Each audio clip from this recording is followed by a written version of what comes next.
منت نمیخواهد. به هنگام عزاداری تو یارا دور کن از دور، که اینجا معرفت میخواهد و شهرت نمیخواهد. اجماعاً سلام بیشترتر توضیح بدم و با هم استفاده شایان را برده باشیم. و امشب ما بحثی که میخوایم داشته باشیم اویه که ما در این 10 روزی گذشته یا در این 8-9 روزی گذشته ما راجع به درس نهضت قیام ابا عبدالله الحسین هیچ مباحثه‌ای نداشتیم. روز راجع به ابا عبدالله الحسین خب گذشته اگر ما سوال داشته باشیم که در این 10 روز ما پیرو ابا عبدالله الحسین عزاداری کردیم، نواحی سرایی کردیم، چی درسی رو ما گرفتیم و چی چیزی برای ما درس شدن، دیگر تقریبا میتونم بگیم که به جواب باقی میمانیم. اما ما میتونم بگوییم که راجع به درس قیام و نهضت ابا عبدالله الحسین اگر ما مباحثه داشته باشیم، قیام ابا عبدالله الحسین، نهضت آقا ابا عبدالله الحسین، درس‌های بسیار فراوانی داره که حتی ما از تفسیر اونها شاید عاجز باشیم و اون چیزی که ما میخوایم مورد مباحثه قرار بدیم، دو موضوع را از نهضت ابا عبدالله امشب میخوایم که با هم گفت و شنود داشته باشیم. یک از درس‌هایی که ما از نهضت ابا عبدالله الحسین از قیام آقا امام حسین میگیریم یکی از درس خیلی شایان و برجسته نهضت ابا عبدالله عزت و آزادگی است. ما اگر بخوایم راجع به توضیح بدیم که عزت و آزادگی ما چطور میتونیم درس بگیریم از نهضت آقا عبدالله الحسین، میتونیم بگیم که برای آقا عبدالله الحسین از طرف یزید ابن معاویه برای چندین بار کتبا و شفاهن برای از این پیشنهاد بیعت داده شد برای آقا عبدالله الحسین. اما از طرف آقا عبدالله الحسین پیشنهاد بیعت یزید ابن معاویه استرداد شد، رد شد. چرا؟ دلیلش چی بود که استرداد شدن؟ از این دلیل وقتی که ما دلیل استرداد این بیعت با یزید ابن معاویه را درک بکنیم، انگاه خود به خود خودآگاهانه ما یک درس از آزادگی از ابا عبدالله الحسین میگیریم. صلوات ختم فرمایید. اللهم صل علی محمد و علی محمد. و او هم به این شکل که وقتی که ما بخوایم راجع به نهضت ابا عبدالله بحث بکنیم، راجع به قیام آقا عبدالله الحسین گفت و شنود داشته باشیم، باید به دو طرف قضیه آگاهی داشته باشیم. از یک طرف گفتیم که ما باید که از عزاداری و از نهضت ابا عبدالله الحسین ما دفاع داشته باشیم و عزاداری آقا عبدالله الحسین ما تجلیل بکنیم و درسو که آقا عبدالله الحسین ما در 10 روز محرم نه بلکه در تمام عمر ما درسو که آقا عبدالله الحسین باشیم. از طرف دیگه وقتی که ما بخوایم که از نهضت ابا عبدالله الحسین درس بگیریم، باید اون طرف قضیه دیگه طرف قضیه هم باید درک داشته باشیم و باید راجع به مقابل قضیه آگاهی داشته باشیم. یعنی وقتی که ما بخوایم که قیام آقا عبدالله الحسین را مورد بررسی قرار بدیم، باید از زندگانی و از تاریخ زندگانی یزید هم آگاهی داشته باشیم. و وقتی که ما زندگانی یزید را مرور بکنیم و مورد مطالعه قرار بدیم، دیگه ایش ما در میابیم و ایش ما به این نتیجه میرسیم که یزید در حکومتداری خود و در تاریخ زندگانی خود غیر از فساد و غیر از شرابخواری و قماربازی هیچ چیزی را ما در تاریخ زندگانی یزید یافت نمی‌کنیم. صلوات بر محمد فرمایید. اللهم صل علی محمد و آل محمد. و اونگاه وقتی که ما در زندگانی یزید غیر از فساد و غیر از قماربازی و فسادهای اخلاقی چیز دیگری را ما مطالعه نکنیم، اونگاه در میابیم و حق میدهیم به ابا عبدالله الحسین که واقعا ابا عبدالله الحسین نواده پیامبر اکرم صلی الله علیه و آله و سلم چی نکته را اشاره داشته و چرا برای یزید بیعت نکردند. قسمی که گفتم برای ابا عبدالله الحسین بارها پیشنهاد بیعت داده شد. آقا ابا عبدالله الحسین میدانست و از عواقب بیعت با یزید آگاهی داشت، اونگاه بیعت را استرداد کرد و برای یزید بسیار به شکل شجاعانه و بسیار به شکل با وضاحت جواب بیعت با یزید را رد کردن و گفتن ما از زندگانی با ذلت مرد را ترجیح میدهیم. هدفشون شهادت بود که شهادت مرگ با عزت بهتر از زندگانی با ذلت است. اونجا سرانجام واقعه کربلا رخ داد و از این واقعه ما این درس میگیریم که واقعا در اون زمانی که حکومت یزید اون قسم قدرت داشتن که هیچ کسی جرأتی را نداشتن که خواست یزید رد بکنه، ولی ابا عبدالله یک چنین گلویی را میخواهد. این رقم یک جواب چنین گلویی که غیر از ابا عبدالله الحسین اگر کسی دیگری بودی برای بیعت با یزید نمیتونست که پاسخ یزید را منفی بدهد. اما آقا ابا عبدالله الحسین با اون همه شجاعتی که داشتن، با اون همه آزادگی که داشتن، آزادی را بر ذلت ترجیح داد و برای یزید میگیریم.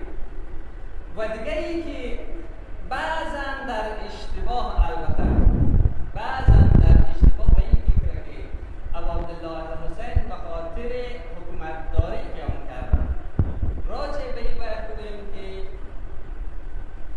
در این روز، در این لحظه، در لحظات امروزی،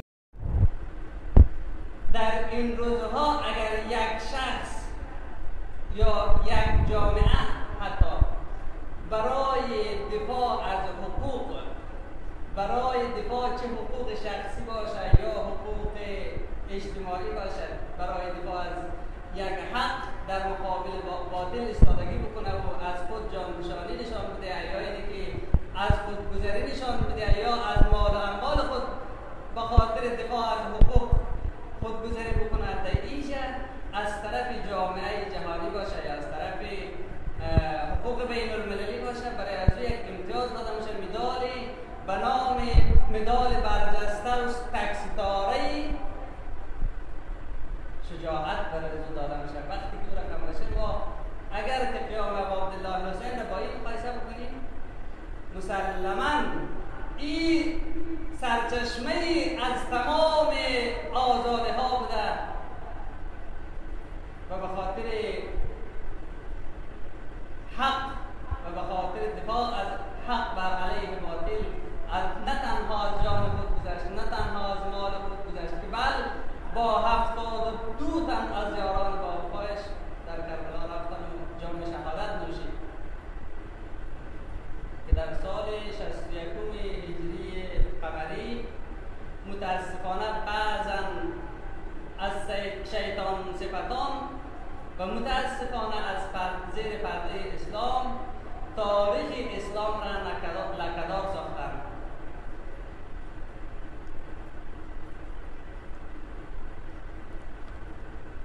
امروز ما راجع به قیام ابا عبدالله الحسین درس‌های بسیار فراوان داریم. در ضمن درس عزت و آزادگی میتونیم که ما درس اخلاق و درس انسان دوستی و کرامت انسانی را از ابا عبدالله الحسین داشته باشیم. در جامعه امروزی در منازعات مسلحانه، در جنگ‌های مسلحانه قوانین داره و به خاطر قوانین کسی که از اون قوانین سرپیچی بکنه، این جامعه جهانی اگر کشور باشه، اگر هر کسی باشه از قوانین اگر سرپیچی بکنه، در قوانین اگر بسنجیم ابا عبدالله الحسین در اون زمان نه تنها قوانین جنگی اون وقت زمانش رو رعایت کردن، بلکه حتی برای دشمنانشون درس اخلاق و انسانیت دادن. مثلا ابا عبدالله الحسین وقتی که روانه کوفه شد، در بین راه با لشکر خور مواجه شد. بعد از اینکه این داستان را مطمئنم همه شما باید دارید، بعد از اینکه خور راه حسین را بستند، در مسیر دیگر ابا عبدالله الحسین دیدن که همین لشکریان خور شدیداً به آب ضربت دارد. اونجایی که پیدا کردن آب خیلی دشوار است. بعضی از یاران ابا عبدالله الحسین آمدن و تشویق کردن که بهترین فرصت و بهترین زمینه برای ازیه که ما برای خور آب ندیم و برای سر اون حمله کنیم و دیگر لحظه انتقامجویی. ابا عبدالله الحسین اینجا نه تنها برای اصحاب و انصار خودشان درس دادن و هدایت کردن، نه بلکه اصحاب خور را یک درس عبرت داد چگونه به جای اینکه سر لشکریان خور حمله ور شود و اونها را نابود بکنه برای اونها آب دادن. نه تنها برای خود لشکریان خور آب داد، بلکه حتی چهارپایان لشکریان خور که وجود آب ضرورت داشتن اونها را هم سیراب کردن. اینجا بود که خور دیگه منقلب شد. سرانجامش هم که از اصحاب و انصار خود ابا عبدالله الحسین شد. دیگه از درس‌های اخلاق ابا عبدالله الحسین با دشمنانشان هم مدارا داشتن. حتی در روز تاسوعا شمر بن زلجوشن آمدن نزدیک حضرت ابوالفضل العباس برای ابوالفضل العباس جانها به فدای ابوالفضل این العباس اگر تو بیایی این اماننامه را ما از طرف عمر سعد برای تو آوردیم، دیگه کسی باطل داخل نداره و مزاحمت نداره، بلکه بسیار از جانها را برای بعدم داده.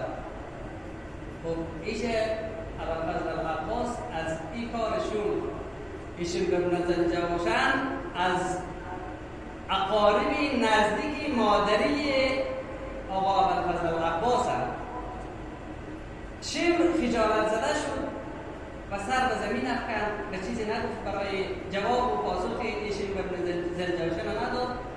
اونگاه ابا عبدالله الحسین برای شمر بن زلجوشن هم یک درس اخلاق دادن و برای ابوالفضل العباس فرمود برادرم هرچند که شمر در روی ما شمشیر بلند نموده، اما این از اخلاق انسانیت نیستن که جوابش رو ندید. جوابش را خود مختار. یک درس دیگه هم اینجا برای ما و شما دادن که برای ابوالفضل العباس گفتن آی برادرم ابوالفضل خود مختار است و اختیار با تو هستند، اما جواب شمر بن زلجوشن را بدید، پاسخش را بگو. این از درس اخلاق آقا عبدالله الحسین دیگه برای اصحاب انصارشون که درس اخلاق داره و برای ما و شما درس و انسانگری و کرامت انسانی را یاد می‌دهد. و چیه؟ حضرت ابا عبدالله الحسین وقتی که از مکه سمت کوفه حرکت کرد، می‌دانست که مردم کوفه با اون همه نامه‌های پی در پی و بیعت‌های شفاهی که برای ابا عبدالله الحسین فرستاده ایستادگی به مقاومت ندارد. اما ابا عبدالله الحسین در یک خطبه برای مردم و برای تمامی اصحاب و انصار خودشان فرمود ما راضی به رضای خداییم.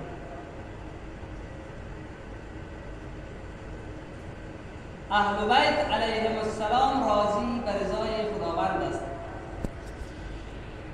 و به همین خطبه برای اوی دست کسایی که به اصطلاح عامیانه امام شما به خاطر رو در بستی در پیش امام مانده بودن و می آمدن پیش امام و امام رو نصیحت به اصطلاح داشتن که منصرفش کند از این رفتن به کوفه، اینها را هم برایشان یک درس دادن و برای اونها گفتن ما بیعت خود را از شما بر می داریم. اونهایی که می خواهد با من بیاید و اونها